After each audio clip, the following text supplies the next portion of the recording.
吉打州多条河流水位逼近预警，洪灾风险正在上升。根据 JPS 公共 InfoBanger 系统，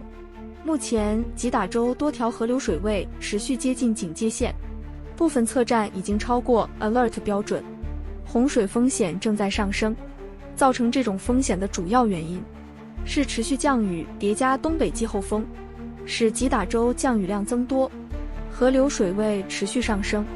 吉打州的多个测站水位正在逼近预警水平，例如 SG Serdang、Goran、TT Terrace